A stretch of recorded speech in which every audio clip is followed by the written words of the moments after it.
What's going on, y'all? This is Encyclopedia Mac doing my second album review video.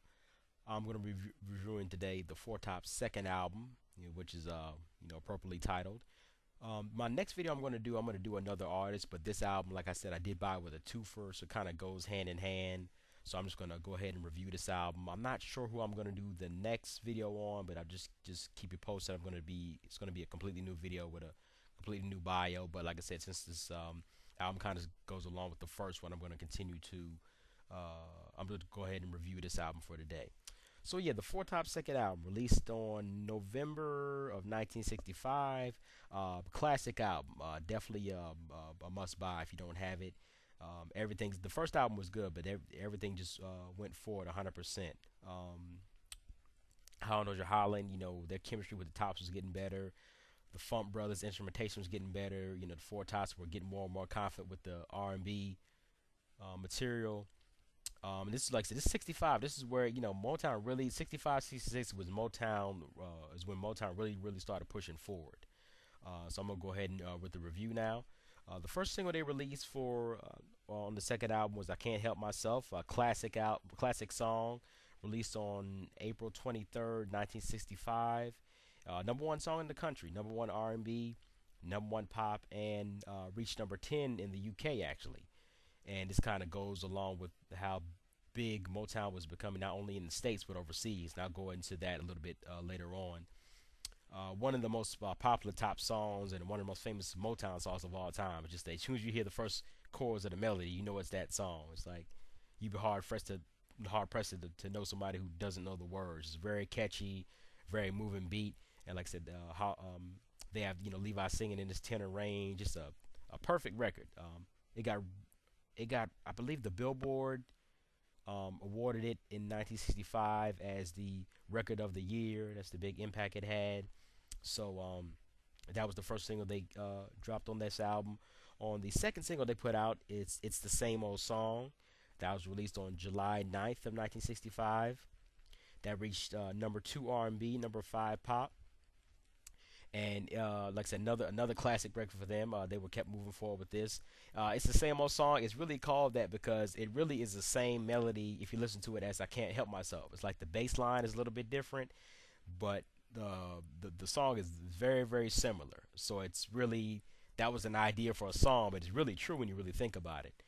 And How Knows Your Holland kind of did that a lot. Kind of played with that. Like some songs, like some of the Supreme songs kind of sound like "I Can't Help Myself" and things of that nature. So, but the interesting story about "It's the Same Old Song," there was a quick turnaround with that from April to July for "I Can't Help Myself," because "I Can't Help Myself" was such a big hit. It was number one on I think it reached number 2 on the pop charts for 2 non-consecutive weeks, but it was number 1 on the R&B charts for like a few weeks at a time. It was just a super smash hit. "I Can't Help Myself" was, and uh, 2 reasons for the turnaround. One reason was they didn't have a follow up because it was been number 1 for so long. You almost forget that it's going to slip eventually. So you never want to be caught without a follow up. You want to have another single to come behind your first hit, and they didn't have one, so they pushed forward. How Knows Your Holland pushed forward with making this, and also at the same time. For the Four Top used to be on Columbia Records. At the same time, they were releasing a version of the Tops um, a top song called "Ain't That Love" that they did for Columbia Records. They actually released that at the same time "I Can't Help Myself" came out, just to kind of, you know, ride the wave. Like, hey, the Tops are doing good, so let's put something out there so people will buy just off the name. Just trying to capitalize off of that. And record labels do that sometimes. Motown did that before with Michael Jackson when "Off the Wall" or "Thriller," but I believe "Off the Wall" came out. They released an album called "Forever Michael," trying to capitalize off the "Off the Wall" sales, where they had unreleased tracks that Michael had on Motown. So, you know, labels do that sometimes just to try to ride the wave at times. They knew they had to drop something real quick. I think the album was like recorded and mastered and released within like maybe 48 hours or something like that, 2 or 3 days. They really pushed it out really fast because of those 2 reasons. And it was another classic hit for the Tops, another one of their most recognizable and one of their biggest hits. Third single they came out with was "Something About You." That was released on October 21st, 1965. That reached number 9 on the R&B chart, number 19 pop. A another great song. Very, very overlooked, but it's different. It's more of like a kind of like a funk jazz type of melody. The first thing you notice um, like like the piano and the horns, like dun dun dun. It's kind of kind of gritty, especially for the Tots. But another great single. I'm not sure why I didn't really catch on with the people, but I guess Motown was satisfied because they had two smashes before that. But definitely a single to check out if you haven't heard that. And kind of going back to what I mentioned before, like I said, Motown was really taking over the world at this time, and the Tops were definitely at the forefront of that. Around the time I can't help myself. Brian Epstein, who was the Beatles manager, brought the Tops over to England for a promotional tour. They went to radio and things of that nature, and the ultimate thing was they were going to perform in the Seville Theater, which is one of their most regarded music halls in England. And I'm not sure if it still exists. It probably does. And overseas fans, they're really serious about their music. They really like they know about the origins as far as the pioneers of artists and things of that nature. Like they know about Chuck Berry and knew about Howlin' Wolf and Muddy Waters, people like that. Like even like the groups like the Beatles and Rolling Stones. The Rolling Stones actually named their group after a Muddy Waters song called Rolling Stone. A lot of people don't know that. So the fans overseas, they're really loyal. Like I remember seeing footage of like when Motown went on the Motown Review overseas to England, and they had like people knew a lot of people in America, unfortunately, at least at the time, didn't know who the Funk Brothers were, the Motown's illustrious band that really made the Motown sound. But when they went over to England, you saw like the James Jamerson fan club and the Earl Van Dyke fan club, and like I said, there was a documentary they did called "Standing in the Shadows of Motown" that was just released maybe about 10 years ago, or maybe a little less than that. And they actually were in Detroit and asking people like, what do you know about, who recorded the songs for the Motown artists? They didn't know, and they were in Detroit, and people in England knew, so they definitely are very serious about their music. But on the other end, when you go over there, you really have to attack the stage. You really have to bring your all because they're not going to cut you a break. But at the same time, if you triumph, that's a audience that always appreciates what you do, and it's always gonna support what you do. They're not really flaky like American fans are at times. And like I mentioned, like they always gave credit to the pioneers, like I mentioned, where as a lot of American fans didn't. But I digress on that. But knowing how important it was, Brian Epstein, before they went out to perform at the Seville Theater, the Tops, they said he was really kind of a quiet, soft-spoken guy, but he was like, hey, when you guys come out there, you really have to give just everything you can because I promise you if you do, I'll make you the biggest thing I can. You'll be the biggest thing over here. Just please, just give me the best show you can. So, because they didn't realize not only just the English fans in general, but there were a lot of reporters in the audience. So immediately, if your show bombs, you hear all of England, hey, the Tops are, they don't know how to perform, they can't sing, they didn't excite the audience, and that's your legacy in England, for forever, or for quite a bit of time.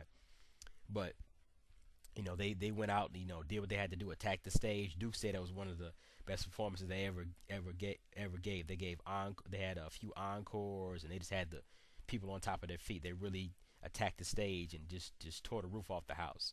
So when they got off stage, Billy Eckstine was like, hey, hey, you guys did it, and watch what happened. So he had them back maybe a few months after that, and Duke was saying it was like thousands of people at the airport, waiting for him. So, and to that degree, a lot of the Tops they were always beloved in England, even to a extent when America they weren't at certain times as far as their hit records. A lot of their records that they released actually did better in England than they did in the States. Strange how that sounds, but sometimes it's just how it works. But like I said, going back to the Four Top second album, there's still those are the three singles that were dropped, but there were definitely a lot more gems. Pretty much every song is a good go. Love Feels Like Fire, and let me see. He did another. Lawrence Payton did two songs. He did Feels Like Fire, and he did Stay. Um, Stay up. Oh yeah, Stay in My Lonely Arms. I'm sorry, the long delay there. Yeah, Love Feels Like Fire and Stay in My Lonely Arms. Lawrence did both of those songs. Lawrence is a good singer too, so definitely two more songs to check out. There's a few filler material songs here. There's a lot more hits though. Helpless, that's another highlight of really pulse pounding track. I'm grateful. Levi's going to that tenor range. It's a powerful performance on his end. Since You've Been Gone, that was a big well, that was a single a song that definitely should have been released as a single. I'm assuming just Motown just figured they already had two smashes, so why release a third single? Maybe it's no use. But I read up until like the 1980s, the tops were, even when they went back to Motown, they were trying to release that song as a single. That's how much hit potential they had. But it's definitely a song that could have been released as a single. Later on, they put it as the 67. They put it as the B side to um, excuse me, 1966. I'm losing my mind. 1966, they released it as the B side of Standing in the Shadows of Love, but it definitely should have been released as a single. Another highlight, excuse me, so another song called I Like Everything About You. Another powerful performance. Later on, it was the B side of Loving You Is Sweeter Than Ever in 1966.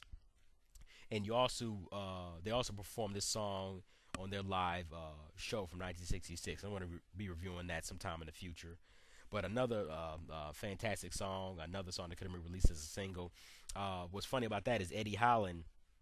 A lot of people don't know Eddie was a singer before he went full fledged into writing. He was a singer for Motown. He just decided to just write instead of sing after a period of time. But he actually did the original version of this song, and he's got a high tenor. And what's funny is like Levi, I think they kept the same key for when the Tops did their version. So Levi's singing in this high key to the point where he actually cracks on the note. He's like, yeah, the first verse, he's like, I like it, like just cracks because the key is really high. But fantastic song. My personal favorite, my highlight, one of my favorite top songs of all times is a song called "Is There Anything That I Can Do?" It was actually written and produced by Smokey Robinson. Man, just it's a really different tone. And what's interesting is, Levi's usually singing in his tenor range and his powerful range, but in this song, he's singing in kind of like a smooth. And when I say smooth, I mean smooth for Levi. He's singing in like a smooth second tenor. I've noticed that a lot of times when Smokey writes songs for other artists, you can kind of you can kind of picture him singing it. He almost writes it in range that he could sing. Like you can hear Marvin Gaye singing "My Girl" or "Since I Lost My Baby" or "The Way I Think You Do the Way You Do Things You Do" for the Temptations, or "Ain't That Peculiar" for Marvin Gaye, and songs like that. You can kind of hear him singing it. It's kind of the same thing, but it's real smooth song. But Levi singing in a smooth tenor at first, and then by the end, he's going to church on it. But very interesting song. Great song by Smokey. Definitely different style for the Tops, but they take to it like a fish to water. Um, so that's the review for this album. Definitely a classic. Like I said, I bought this on the twofer. Definitely check this album out. Classic. Very few. There's a couple of filler tracks, but all in all, I give this album 4.5 out of 5. Fantastic album. Like I said, the Tops are just were just progressing. Motown was progressing. Definitely an album to check out. So definitely, if you don't have this album, definitely pick it up. You can pick it up on, like I said, Amazon. I don't think it's available as a single album now, but and I'm gonna be also putting some of the clips of these tracks under the clip. I'll definitely put under there. Is there anything that I can do? So you can definitely see the change in the styles, but it definitely works. But I appreciate you listening. That's my second album review. Definitely comment if you have any questions, anything like that. Like I said, next video I'll be doing will be on another artist, not sure who, but I'll keep you posted. And I hope y'all enjoyed it. Any questions, just let me know. Please feel free to comment. Have a nice day.